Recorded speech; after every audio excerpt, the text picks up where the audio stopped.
Hello and welcome to the Last Word on Spurs. We do hope you're keeping very, very safe and well. Thank you so much for joining us on a Thursday night special here on the Last Word on Spurs. If you're listening to the show for the very first time, where have you been? Of course, on iTunes, on Spotify, and Audio Boom. We're across a range of different social media platforms. Antony Costa's already got me going here, trying to keep a straight face. We're, of course, on Twitter at Last Word on Spurs, Facebook and Instagram too. And for better or for worse, as we say this season, we're also live on YouTube. I am joined by three great guests, three returning guests, one you've not seen for a very, very long time. We're going to come on to him in just a second. But first, back fresh from the Tottenham Hotspur Stadium minutes ago. I must say, minutes ago he's arrived. We've got the grunt Frankie Major back on the Last Word on Spurs. Frankie, lovely to have you here. How are you? Good to be back, Rick, and good to be back after a win. And not just a win, but a lot of positives tonight. There was a lot of encouraging signs. I'm not going to get ahead of myself because it was Brentford. And, you know, Burnley have beaten Brentford recently. Norwich have beaten Brentford recently. They've drawn with Newcastle. But there was a lot to be positive about tonight. A lot of individual fantastic performances.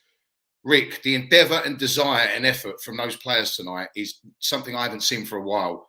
And I think the Conte effect is finally starting to rub off on these players. And I'm positive.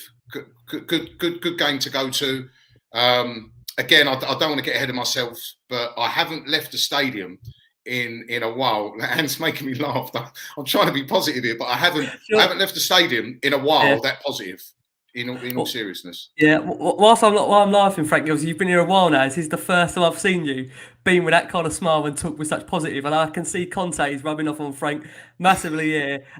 Let's talk about a man that refuses to get excited, refuses to get carried away, and we've actually got him back on after a win, which is quite nice, which means there's not been much ranting. It might be positive ranting. We've got the great Antony Costa back on, who's been a busy man over the course of the last few months. And lovely to have you here. Finally, great to have you back on Last Word on Spurs. How are you, mate? You good? I'm good, mate. I'm good. Nice to see you, boys. It's good to see you and Frank smiling for once, boys. I'll tell you, because on our group, it's just negativity in a good way. Because obviously we've got to tell the truth. Listen, it's lovely to be back. I'm buzzing for what I saw today. Obviously, I wasn't there. I'm up north at the moment working, but the high press, people, the players wanting the ball, the players fighting for each other. Brilliant to see. The manager has an effect on the players. You can tell that straight away. And listen, long may it continue. I'm not getting ahead of myself yet, but I'm happy. Yeah, the message there from Nicky for you, Ant. No Antony Costa. Oh, I like that. I actually like that. Antony Costa's brilliant. That's got real potential. That's got real potential to come. I tell you what, I quite like that. I've got to say this man. Now I've reached out to him. We lost contact. We've got back in contact. He was around. Now, if you are really a hardcore listener of the Last Word on Spurs, and you were back with us during the it feels like the retro, the old days. This man was making us. I mean, we were literally in tears with this man. And great to finally get him back on Last Word on Spurs, on video, live on YouTube. We've got the great Sammy Powell back on the Last Word on Spurs. Sammy, lovely to have you here, mate. We're going to have to unmute that mic. How are you, my friend? There you go. That's how novice I am, mate. Unmuting me mic last second, but yeah, I'm buzzing. I sway towards how Antony is, though. To be fair, I'm with the 80% of Spurs fans that are skeptic and getting excited about good results. You know, I can't get ahead of myself. It's Brentford, but I'm buzzing with the win, and I'm buzzing with what I've seen from the progress. You know, with what he's working with Conte, especially. You know, it's not like he's got what we had a few years ago. You know, he has got to make some serious progress with these players, and he actually said, didn't he? Everything has to be better. In last week, that they were his words, and they do, and they were. So happy days, a 2-0 win, and let's have it. Happy days up the Spurs. Yeah, I'm absolutely loving this positivity. I've never seen Frankie smile this much on a Last Word on Spurs or just in general, so I'm quite loving this. Frankie, let's kickstart with you because you were literally there at the Tottenham Hotspur Stadium, 10, 15 minutes ago, such as the commitment of the man. It was Conte Spurs winning again, a positive night with a return to form for Son into the top 6, and it could be, like I say, well, it is now 2 points off the top 4 at the end of the evening following confirmation that United beat Arsenal. We were all kind of holding on and waiting to see how that result panned out, hence why we recorded straight after that. Spurs were yet to win by more than a 2-goal margin in the Premier League before that game tonight. How happy are you, Frank, to see Spurs perform like that so early into Conte's reign, when we know there's a lot of work to do, when you bear in mind what happened to us last Thursday, of course, and the polar opposite to how we were feeling? Positive. Again, it was the signs that I saw within the game. I'm not going to get ahead of myself. As we've all noted, it's Brentford. They're a newly promoted side. They've had some good results, but they've also had some terrible results. But all we ask for as fans is that the players put maximum effort in. I think every football club fan base will tell you the same. And tonight there were a couple of instances where we actually had a couple of set pieces, a couple of corners, in fact, in the first half. And they were actually quite bad. And they led to counter-attacks to Brentford. And you saw Son, Hojbjerg. I mean, Skipp was last man on corners, but the desire, particularly Son, he looked like he was running for his life, like his life depended on it, back from a corner. And both times we broke the play down. And that is, for me, the minimum requirement from a football fan to see from these players. And obviously, Nuno, the mute, standing there with his arms folded on the sideline, wasn't getting this out of these players. He wasn't. It was flat. And Conte, he lives every moment. He's literally so passionate. And I'm not saying that, you rant and rave and that's the key to management, but it's his desire and passion for winning. You can see it. And it does transpire on the pitch. It's a huge difference to what we were being served up under Nuno. And not just that, but the tactics of the team, slight improvements in players. Glenn Hoddle actually said it. I tweeted it before I saw the comment. That was Oliver Skipp's best game in the Spurs shirt tonight. He was a little animal, crunching into tackles. He set the tone for me with his energy. Eric Dyer, dare I say it, biggest critic of his in the past. Probably been one of our best players this season so far. In moments, he was looking like a prime Beckenbauer. No, his passing. I know. I said that for Ant, but no, his passing between the lines was brilliant. His passing tonight was superb. He led the line. He was brilliant. Skipp was superb. Sonny was superb. Reguilon at left back in the second half was superb. If I'm going to give some criticisms, I think we need more from these wing backs. And I know Reguilon got the assist and he had a good second half, but in that system, our wing backs are supposed to give us the width and support the attack. And as solid as Emerson Royale is, he was brilliant tonight defensively. He did not take his opposing man on once, and he seems very nervous to do that. He can't beat a man, and we need more from him going forward in that wing back role. And in the first half, we got them behind our left hand side, their right hand side. We got them behind them probably 5 or 6 times, and the quality wasn't quite there to put the ball in the box. So obviously, there's improvements that still need to be made, and we all know we need players. He needs 2 or 3 in the window in January. And Lucas, again, for me tonight, as much endeavour as he gives and as much desire as he shows in commitment, the quality's not there. And that's one player that we need to improve on, one position in that front three, for me, massively as well. But I don't want to be overly negative. Again, good signs from Conte, early doors. You could see the players being properly coached. And Rick, the one thing I saw tonight as well, the fitness looks better. Yeah, and could have been the Burnley game being called off has been a blessing in disguise. He's even said that after the game, basically. But already in a short space of time, we know he's big on diet and fitness. Again, I always say it's a game of sprints, and the desire out there tonight from the players was to sprint and put the effort in, and that was until the 90th minute. So there's been a lot, or there was a lot to be positive about tonight. I'm not going to get ahead of myself, but encouraging signs. Yeah, can't afford to get too carried away, Frank, because obviously Ant will put us back in a box. Let's come round to you. It was a comfortable win for Spurs, and this sounds mad. 2-0, our biggest Premier League win of the season. We're up to 6. It could do well for us in terms of the weekend, in terms of top 4. Skippy, man of the match. I mean, Son excellent. Reguilon a constant threat, although we had a call at half time, I can say, Ant, on air. And his final ball, Rick. It was just his final ball. It was just. He gets into the right positions. He beats the man, which is great. That's what we want to see from our wing backs. But as Frank said, they don't do the job to the full extent. Do you see what I'm saying? And Reguilon gets in so many good positions where he can whip a ball into the box, and he don't do it. Sometimes his final ball's terrible, and it's the same with Royale. I want to ask Frank this. Frank, a couple of mates of mine were texting me saying that Royale, they reckon had a bad game. Solid defensively.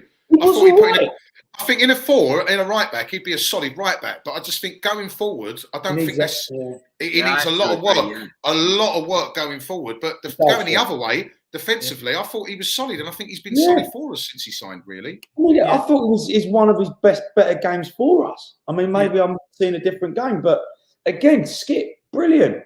You know, forward passing, them through balls, that's what we want to see. All right, that might not be his best position, that might not be what he's there for, but I just love what I saw tonight. Fair play.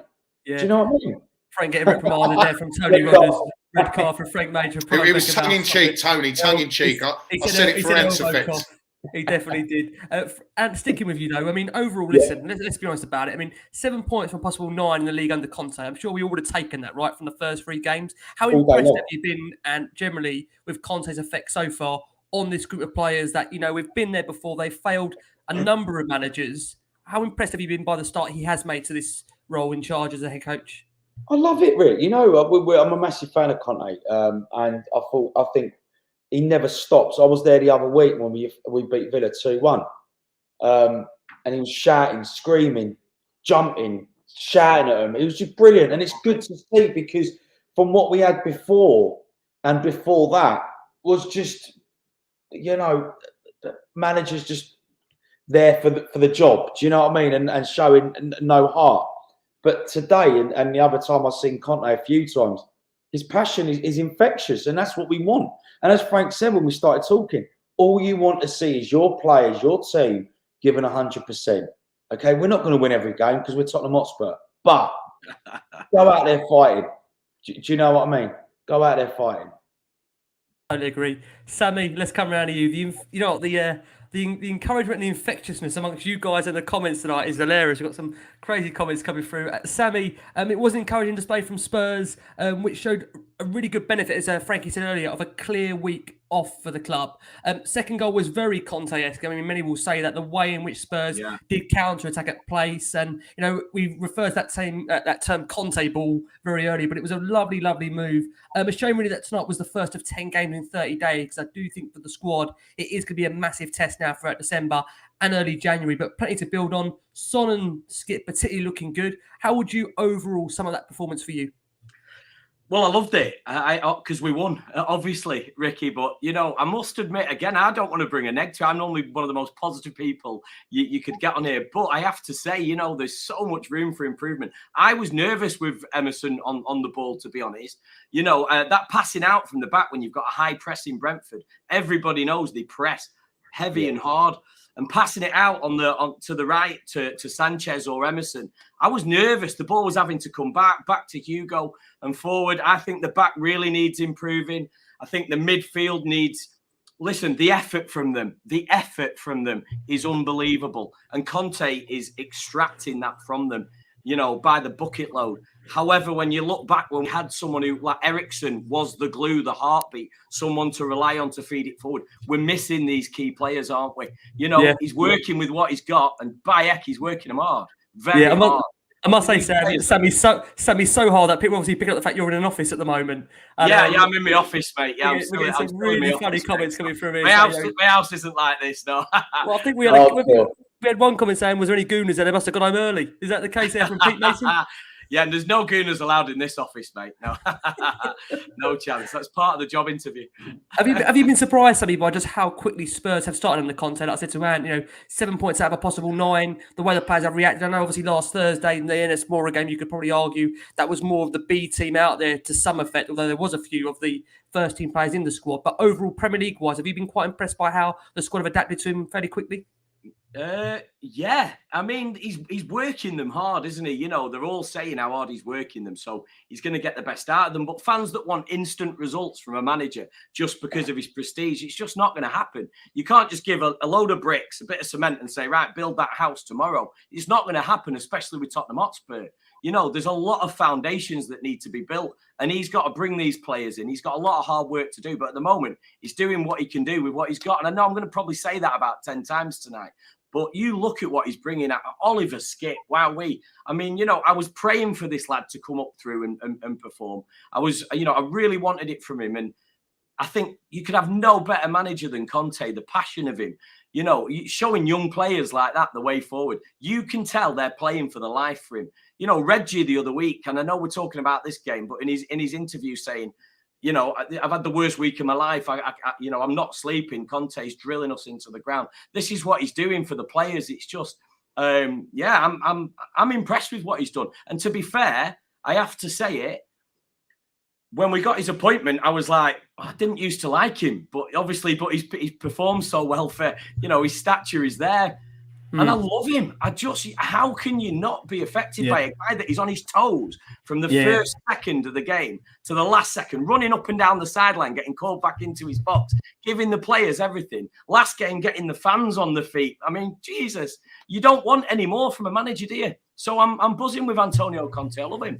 Yeah, no, I agree. And I think, like I say, with Conte, I mean, we laugh and joke about the player stats. I mean, like I say, Conte's covering stats, because I say he's covered a lot of ground there on the touchline.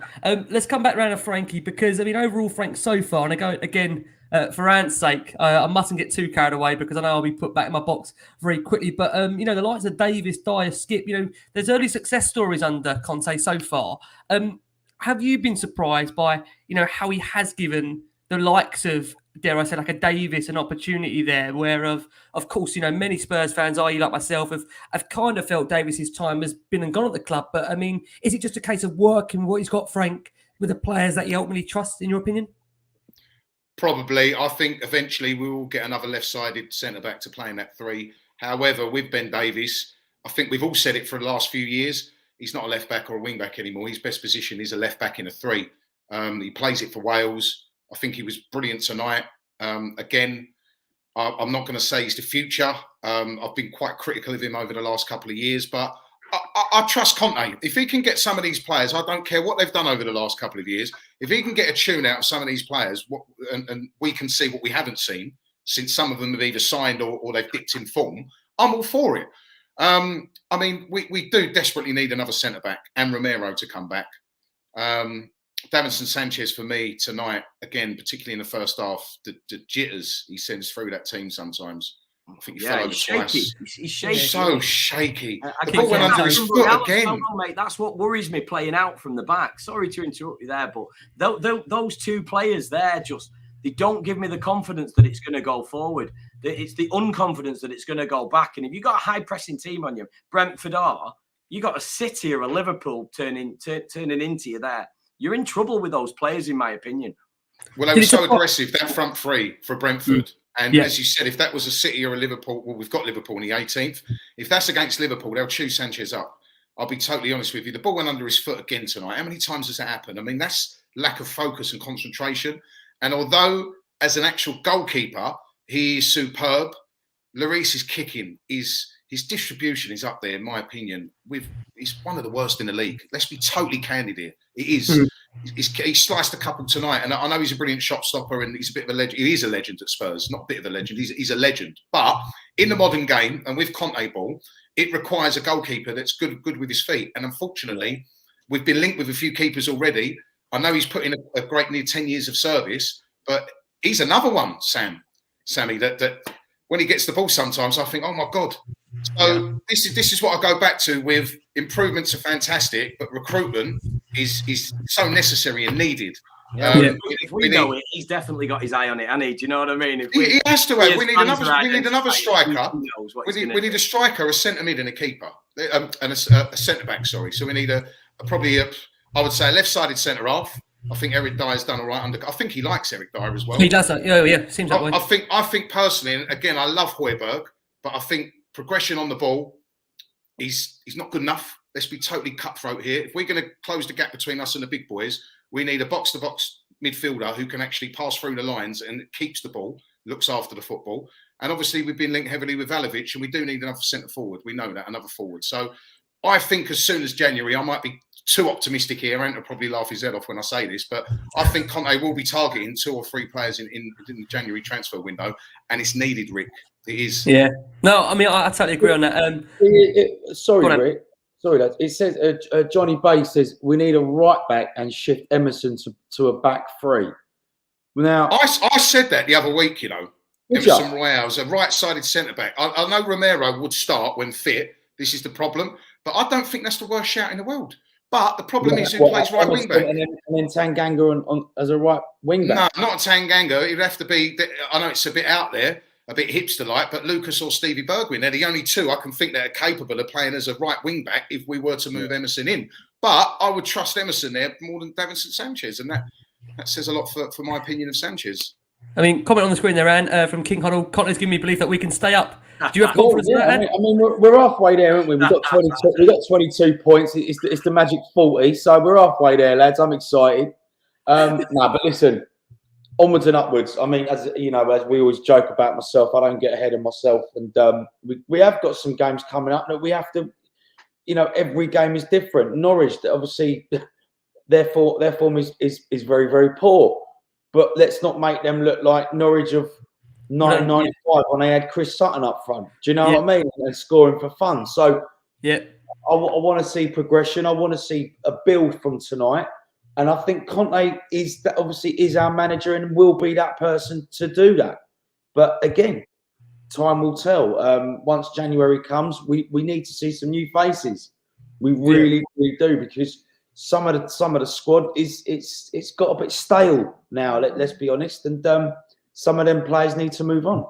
Let's come around at you, Sammy. Out of interest, you know, that team that Conte stuck with was the same 11 of which he was going to put out against Burnley, but obviously subsequently that game was postponed. You know, he did say during the week he'd been able to work with the team on the training pitches, and I think Frank, you picked up on it earlier. I think that's definitely, you know, shone through tonight. I think you can see the extra work on the training ground is definitely helping, and of course the Italian named again, Davinson Sanchez on the right of that back three. He kept his place despite a poor display in that embarrassing Europa Conference League defeat to Enes Moura. In midfield, again, he decided in bringing a more attacking, I say, you know, Ndombele once again was not playing. He chose Pierre-Emile Hojbjerg, Oliver Skipp.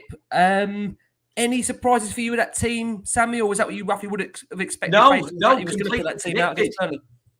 Completely predicted, mate. The thing is, he's got, for me, and what Conte's trying to do is he's trying to find identity. At the moment, we don't have a playing identity. We don't have an identity. Tottenham don't have one. So playing with the players and looking at them in training, it's absolutely key that he tries to play them together, the squad that he's got at the moment. You look at City and you watch the style of play, they've got an identity. You look at Liverpool, and I'm sorry to compare to these teams, but we want to be there. We want to be exactly where they are. And they've got a playing identity. We don't have one. At the moment, to be honest with you, we're all over the place. There's a ping pong going on. There's loose passes. You know, I don't want to be negative. I don't, but these are the things that need to change. So until Conte identifies what we need to do, you know, we're going to see a little bit of switching up with it. But I predicted that team. I mean, Harry Winks coming. I don't know how Harry Winks. I mean, Moura coming off for Harry Winks. He's like kicking out Kendall Jenner out of bed and so you can have Katie Hopkins coming in, but I just don't understand why he's there. But you know, at the end of the day, he's got to try. Some of these players that we don't rate are doing things for him in training that we don't get to see. Do you know what I mean? Ben Davies, I'm going to be really controversial. I'm not there with him. I'm just not there with him. He's not a Tottenham Hotspur. He's not a top 4 Premier League football player. He's not a top 6. He's not a top 6 player, let's be honest. I was encouraged tonight, but you're spot on, Sammy. Yeah, he's just not. You know, I see him. He was great at Swansea. He's got skill. He's just not for us. We need, you know, I hate to go back retrospectively, but when you look at what our back lineup used to be, you know, again with Emerson trying to be a Kyle Walker, he's got no chance. That's why I'm so worried with him playing it out from the back. He's not going to get forward like Walker used to for us. We're missing these players that can hold it up and get forward. Ben Davies, just not one of those. So, yeah, there's a lot of building for him to do. The word I will just keep using for it, identity. But that's going to take him a little longer to do. And then once he starts getting the identity, he'll keep his key players in and he'll slot in the missing pieces on the chessboard. And that's what he's looking for. Yeah, I must ask you on that. I mean, somebody else say question on Carl on the screen. It says that sort of going backwards, these players have gone with the likes, of course, of Davies, who you mentioned there. I think that we all widely accept if Spurs, you know, have aspirations of being in the top 4, returning to the Champions League. You know, that caliber of defender isn't good enough for where Spurs want to be. But if it's a case of working with what he's got, have you been impressed by what he's getting out of the current group of players under the circumstances? How can you not be? I mean, seriously, I even think if you bring in your Markandes and players like that, the youth, they will just absolutely, bleed for him. These players are doing everything they can do for Antonio Conte, and it's showing on the football pitch. I mean, you mentioned Hojbjerg before not quite being there, but have you seen his work rate? He's doing what he can do. He was running all over the place. Moura, we know he likes to chase the ball, but he was like a dog after a toy. He would not leave it alone. He was at the front. He was at the back. They're all over the place. They're chasing it down for Conte. There's absolutely no doubt he's getting the best out of all of them, Yeah. Frankie, just to come back round to you. Joe Rodon, again, turned up tonight, not in the squad. We did see, obviously, of course, his brother on social media put up an emoji as if to say, just maybe mildly unhappy about it. I mean, we've heard reports this week from Alistair Gold that we're understanding he would be potentially keen to go out on a loan if he's not going to play games. What do you think, Frankie, on that? Because, I mean, he's been under Mourinho, Mason, Nuno. None of them fancied him. None of them fancy him. So is it a case, Frankie, what they're seeing in training just simply isn't good enough or isn't enough to get into this Spurs team? Listen, let's be totally honest. Let's be totally honest here. We signed a mid-table championship centre-back when we were in for Skimra from Inter Milan. And what did we get, Rick? We got a mid-table championship centre-back. Now, a few of the hipsters in the fan base will tell you that, oh, no, he's the answer. I've seen a lot of it on social media. He should play. He can play. He can't.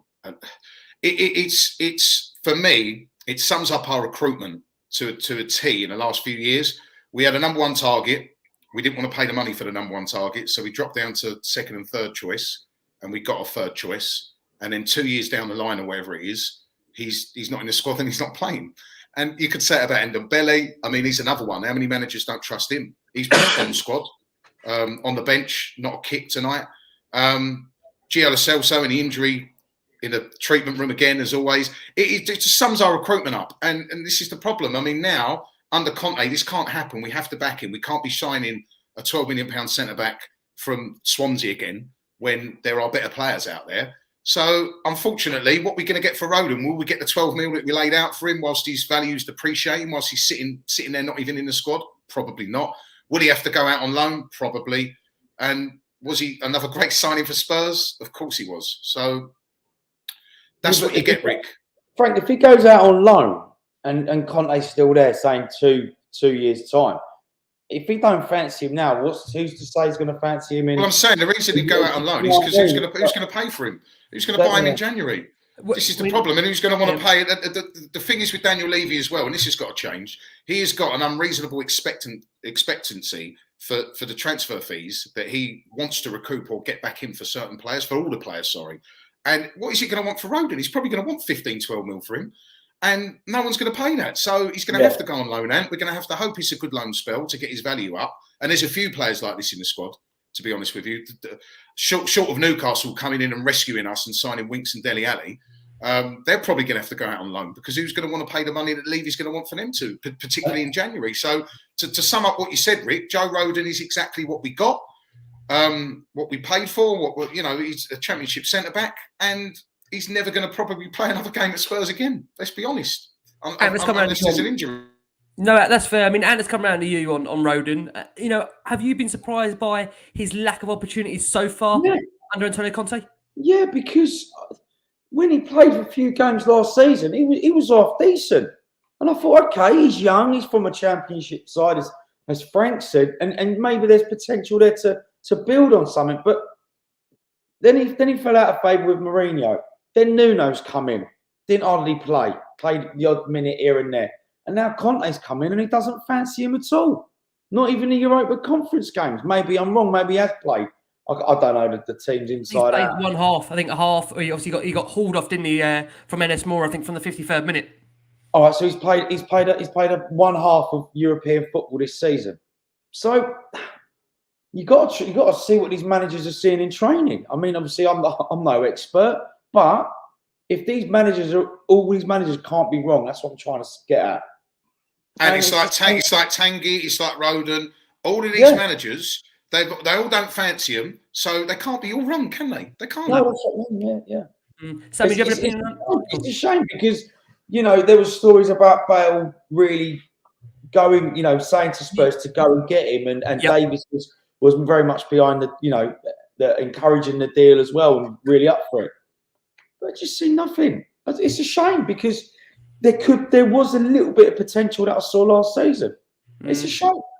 Sammy, do you have a view on it before we discuss the game itself? Yeah, Rodon, have you been surprised? Good enough. My view is dead straight. He's not good enough, and one of the best managers in the world sees a lot more than what I, or even some of the most experienced people do, and he's not seeing the training good enough. Conte will pick players that work the hardest. He's not doing enough, or he's not good enough, and it's as simple as that. It's as simple as that for me. Okay, on the screen, Nathan Evans says, "Morning, lads." So I thought Nathan, obviously abroad at the moment or overseas, says, "Is it worth going for Vlahovic, seeing Man City wants to buy him? And what has happened to Koundé? Why can't we sign him for a centre-back?" On that first point of Vlahovic, I think, as we understand at the moment, Juventus very, very keen on him as things stand. And so are Spurs, of course, as well. But again, I think it's going to be very difficult, boys, and we'll get your views on it very quickly, that if Man City come to the table for Vlahovic, as much as perhaps he's got a very, very strong relationship with Conte and, he can maybe sell Vlahovic the proposal to come to Tottenham, I think it's going to be very hard on that point, to see him, come to Spurs. And Koundé, I don't know what's happened there with Koundé. No one actually knows what's happened with Koundé at all. Frank? Chelsea wanted him. Do you remember? Chelsea wanted him.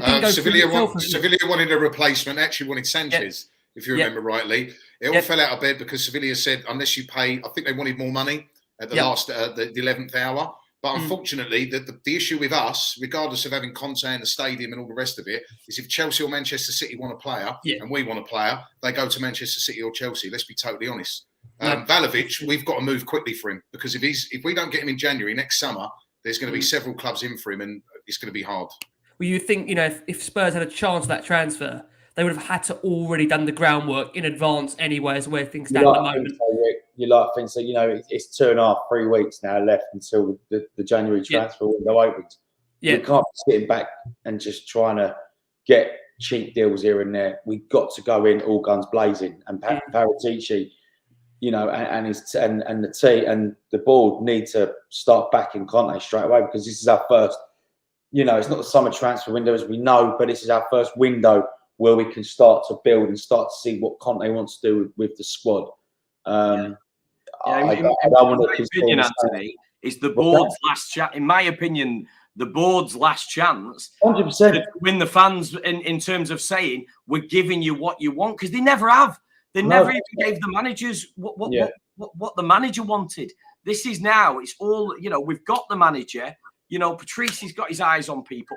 You've got to make sure now that the board go, there you go. The gloves are off. Deliver something to these supporters, show them that we mean business as a club. Yeah. If not, if we start doing these half-wit signings, half-hearted signings that Tottenham are quite famously do, then do you know what as well? I know. Listen, I'm a firm believer of the Conte does have a lot of pulling power, but players now, as we all know, January is a very tough time to get your number one targets if you're not winning to spend. But if we had Champions League football behind us as well, that would be a massive sell. Of course, but massive sell as well. Do you know what I mean? think the thing with Conte is, and we all know this, that with Conte, it's not about targeting a certain position. He knows the players that he wants to bring in, and this isn't about going after player A and there's other options around player A. No, it's that player or nothing. And this is the thing with Conte, where he'll come in and he'll tell you exactly what he wants. I've said this before with Conte, that if you do not give him exactly what he wants, this will not work. So, it will be interesting to see what happens in January. But we are going to go for our first break of the show for our listeners that are on audio.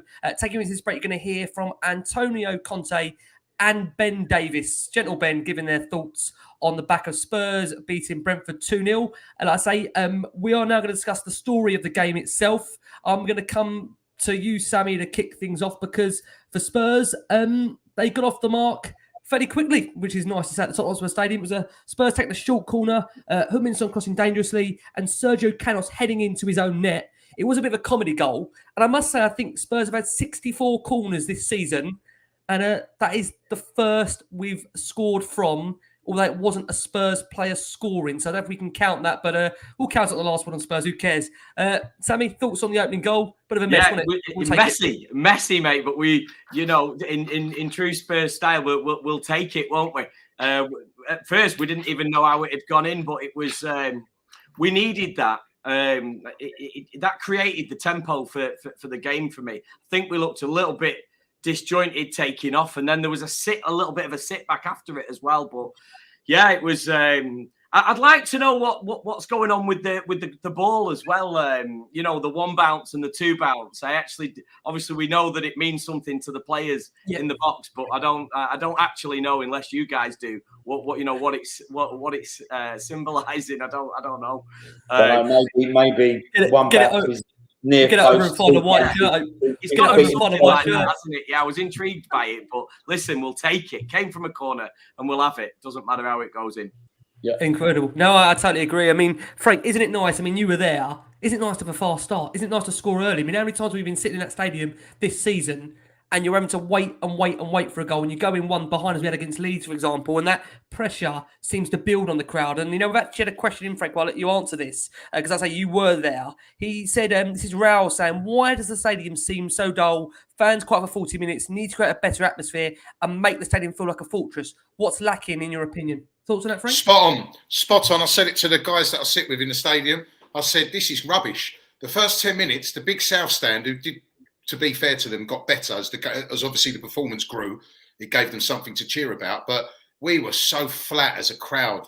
And there was so many people just sitting there. I mean, there was loads of empty seats. We know that anyway. The attendance was pretty poor. Really disappointed with the fans tonight. There needs to be more singing. I mean, I sit in the shelf. It's where my season ticket is. And around me, there's a lot of people just sort of happy to sit there with their arms folded and watch the game. Well, watch it at home and give your ticket to somebody who's going to at least sing 2 or 3 times during the game, because we've got this beautiful stadium, we've got this massive single tier, and we're not making it anywhere near as intimidating enough. We were so quiet. Have you tried singing, brother? Have you tried singing in the freezing cold? It's hard, son. Listen, I was still singing, I was still vocal, and I'm joking with you. I know, but it was frustrating. That was my bugbear tonight. That was my one criticism. It was poor. Yeah. And for some of the big games, the City game particularly this season, the crowd can be brilliant and they can be the 12th man. But tonight it was a bit rubbish. And I think, is it a mix of, I don't know if it's a fallout from the weather, perhaps. I said this to you earlier, didn't I, boys, that it was freezing cold. The game's on TV. It's a midweek game, but for me, it's still poor. I've just seen, Frank, in a screenshot you sent us. I think, was it 8 seats next to you, empty? Next to me, there was a row of 9 seats. The guys I got my season ticket through originally, and we've been going together for years. They weren't there tonight. Too cold. Botching, if you're listening. Poor. But no, there was quite a lot. There was spare seats around, and it's not good enough, really. We need to make it more intimidating, definitely. But again, I suppose the onus is, and Conte actually said it a couple of weeks ago, the onus is on the team to get the crowd going. And I don't think it was a bad start. As Sammy said, there was patches in beginning of the second half. Brentford actually started quite fast. We dropped 10 yards in the midfield, and there was a bit of ping pong going on in patches in that little period. But again, the fans and the crowd could definitely do better, Rick. Yeah, no, I definitely think, and with Conte being here, this is one thing that we know he very much is kind of remonstrating, to get the get the fans up and to get the place on its feet. Hojbjerg was doing it as well, Ricky, when the ball went out. He was giving it, and you want to see a bit of that, don't you? The fans getting behind him. You have to. Yeah, he done it to the north stand, didn't he? And I think there was it the second half or the first half? Yeah. I can't quite remember, but it needs to be a change. And I'll tell you what doesn't help: the fact that they put on this really strange music in the build-up to the kickoff, and literally as the final whistle's about to be blown, Liverpool have "You Never Walk Alone," Everton have Z Cars. We had this sort of, I don't even know what it was. It was like techno trancey. All this mad, and the bloke I sit with, one of the old boys, he was going mad. He was turn it down, turn it off, and you couldn't hear the crowd. And what we maybe should have is maybe some Tottenham songs, "Glory, Glory," and a couple of others in the build-up to kick off. Get the crowd singing. So whoever's in charge of that in the club needs sacking, because it was criminal. The noise, he wanted the music. Only at Spurs, did you get the fans saying, "Can you turn the noise down at the stadium?" It was weird. I admit. I mean, he's a lot older than me, Ian, that I sit with, but I admit, I said to him, "This is strange." what are they doing? It's like, again, I can't even think of the genre of music. It's like that was it. Star Wars stuff you hear in stuff you hear in a nightclub in Vegas. You know, all that sort of weird. Oh, it's strange. Well, strange. You could argue Conte is Vegas. Maybe we're trying to get that way, Frankie. Maybe that's what it is. Let's come round to Anne. And you know, the game itself. First off, let's be honest about it. I mean, you know, we got the first goal, and already, you know, there was that feeling that, you know, there was a game here to build upon, right? And I say it was important to get that first goal. We saw an incredible work rate from Sonny, who ran the length of the pitch to close down, and then Mbeumo, who we spoke about earlier, through on a counter-attack. And that's what you do want to see. We saw a yellow card for Rico Henry at one point, who decided to leave chokeslam Emerson for some very, very strange reason. First off, overall, going into it, because we spoke at half-time, was there always a confidence from you that we'd see the game out, or was you frustrated at the fact we just couldn't press on and get that second goal in that first half? It's just... Yeah, we went obviously half-time 1-0 up. But you're always thinking to yourself, oh, who's going to make a mistake in the second half? Who's going to slip up? Who's going to give away a penalty? Who's going to, you know, give a bad pass back? Who's going to pass the other? You're always having it at the back of your head. I'm watching it on the TV and I'm thinking, oh, mate, I've got no nails again tonight, because you're constantly worried, aren't you? Do you know what I mean? And...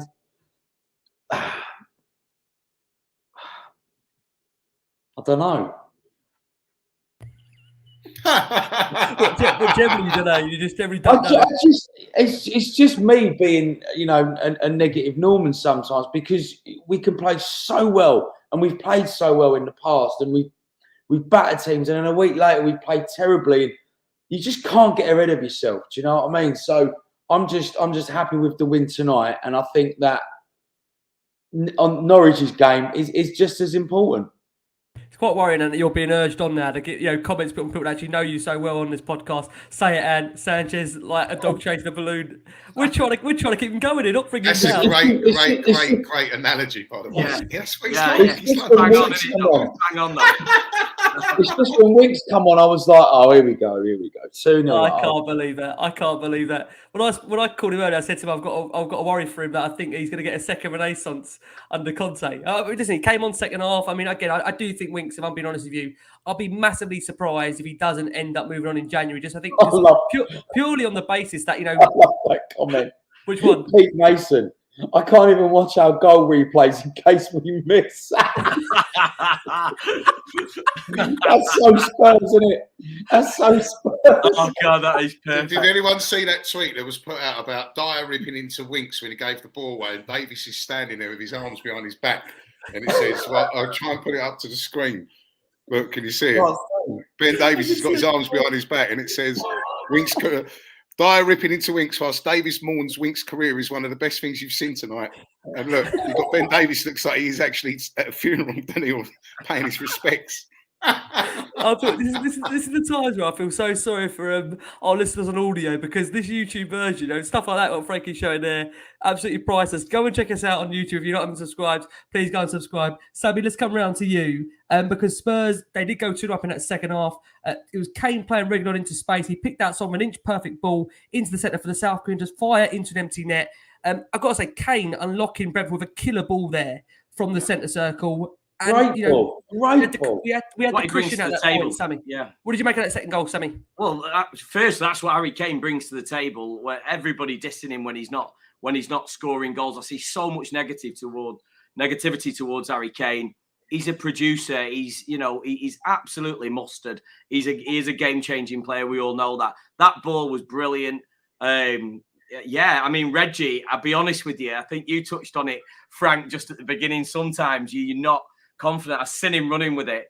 And so often he takes one touch too many and just runs it out. And I was just cringing, thinking, no. Deadened it perfectly. And Sonny's walking it in, isn't he? What I like is the space that Sonny makes as well. He's always there, isn't he? He knows exactly where he's running to. Beautiful goal. Yeah, the roof came off, mate. Yeah, it was brilliant. He was a man possessed tonight, Sonny. Brilliant. So good. What a shift. Yeah, absolutely brilliant. I mean, yeah, See, I think we've not seen the best of him. I don't even, and that's a massive statement. I don't even think we've seen the best of him. I think he's going to play his best football under Antonio Conte, because if he's got players giving every ounce of the breath, and by the way, he has got enough. He's like a racehorse. He's got enough pace. He can do a full 90 minutes, each day. If you want, Heung-min Son is a machine, well oiled as well. Yeah. Conte will get that extra 10% out of him, and I'm really looking forward to seeing that. Interesting. Just to touch on something quickly there. Sorry, go on. Frank. All right. But somebody said it in the comments, and I said it during the game. Kane, by the way, the pass of the night tonight was that ball out to Emerson Royale. Yeah. That ball on the spin, unbelievable quality. And unlike someone like Aubameyang, when Kane isn't scoring, he's still at the heart of everything. He's got every pass in the locker, but he does look leggy. There's something not quite right. You look at him when he's moving around the pitch. I don't know whether he's played so much football over the last few years. Something is not right with him. And to me, I put a tweet out weeks ago. I said, obviously, I'm not right because he's still relatively a young man, but he looks like his legs are going or his legs have gone. And that is a complete worry because his pace has declined over the last 4 years rapidly. And I think he almost looks like he needs a month off on the beach somewhere. Obviously, he's still got quality on the ball, but you watch him off the ball, he does look leggy, and it's a big worry. Yeah, that's why he needs the support, though, Frank. That's why he needs the players. He needs some players to be able to do what he can do. You know, and do you know what he needs? He needs clear-cut chances created for him. He had one through ball from Skippy, which he should have probably scored by his standards on the left foot. But very rarely does he get the ball laid on a plate like what Son had from Reguilon. And also, I think he also knows that at times when he makes them runs, like Ronaldo's always on his toes when he's got Bruno Fernandes behind him because he knows there's a chance he's going to get the ball. I actually think sometimes Kane doesn't even bother making the runs because he knows he's not going to get the ball. Because that midfield is more endeavour than quality. It is, let's be totally honest. He loses the ball a lot more recently as well, as that says. He likes to hold it up though, doesn't he? So when you do, you get people running into the back of you. We all know he's famous for winning fouls. He loves a bit of that, holding the ball up and getting knocked over. But when he's got it, if there's no one producing the creativity for him, he is the creativity. He's that good. When he straight away, it happened after 15 minutes. He wasn't getting the ball. So what does he do when he doesn't get the ball? He drops deep to go and make things happen. And this is where we need that orchestrator, that conductor, that Eriksen type footballer in our team, where Kane can stay higher up the pitch. Because if he was getting service and he was getting those quality through balls, he wouldn't drop as deep. And that's a fact if you saw more of the ball. So that is certainly a position that needs to be addressed as centre midfielder, in my opinion. And I want to come back round to you. Don't you think he'll be? He could be as I think Paul says here, like a Sheringham, deep, a number deep 10. line playmaker they call it, don't they, off the front? Possibly with a number 9 up front. Say for instance Vlahovic and Kane just behind with Son and maybe more on the wing. I do want to ask you. I want to ask you about Heung-min Son. I mean, I think me and you do think very like about Son. Great player.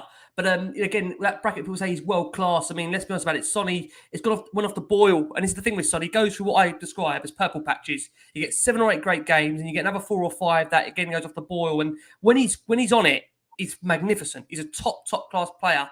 When he's off it, he's so anonymous. But tonight you look at the stat out there now. I know you hate the stats, Ant, but I'll read this one out. He does now become the 5th player to score 75 plus goals for Spurs now in the Premier League. Harry Kane 167, Teddy Sheringham 97, Jermaine Defoe 91, King 91, Son there now in 75. I mean, it's not a bad scoring return, is it? Not bad. It could be so much more, though, couldn't it, with Sonny? That's the thing. It could be so much more. We all know that some games he does go missing, especially away from home against Uniteds or even Liverpool's and the top sort of 4 or 5 teams.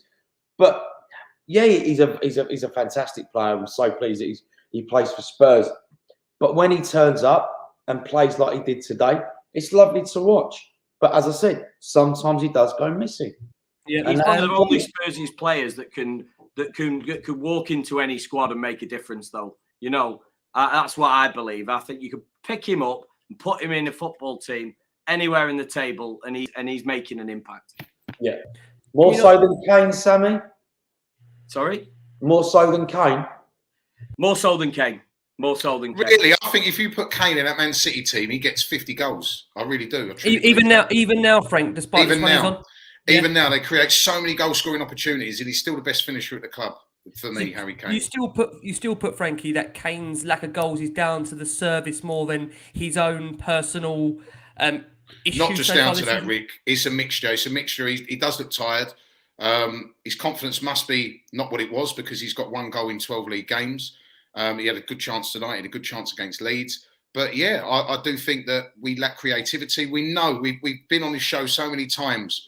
We've said it, and the whole fan base knows that one of the biggest faults in this team at the moment, barring obviously tonight, which was positive, is lack of creativity. And if Kane stayed further up the pitch and played what he is as an out-and-out striker, I know he can drop deep and he can influence the game. But if we did have playmakers around him, all those sorts of players who creating opportunities for him, obviously he'd get the goals. He would. No, that's fair. That's fair. I mean, just in terms of the goal itself and coming around to you, I mean, obviously people were. I mean, listen, it was liquid football, wasn't it? That second goal in terms of the way it was created. I know we have to say, that was, people have studied Conte. That is out of the Conte book in terms of the counter-attacking nature of the way he likes his teams to play. Quick, incisive passing, lovely finishing. And again, it kind of reaffirms the fact that, there's definitely work going on in training here that we can see now. And I think this is great because we've said before about leading a plan, as Lee always says about leading a vision, a philosophy. You can clearly see, Ant, can't you, what is going on in that training ground and how it's actually impacting games. I think that's really impressive when Conte's managed, 3 or 4 games so far. It's only, third Premier League game, fourth Premier League game? Have you been impressed by how quickly these players are 100%. Already taking on the messages here? 100%. The players that we've got have adapted to what Conte wants.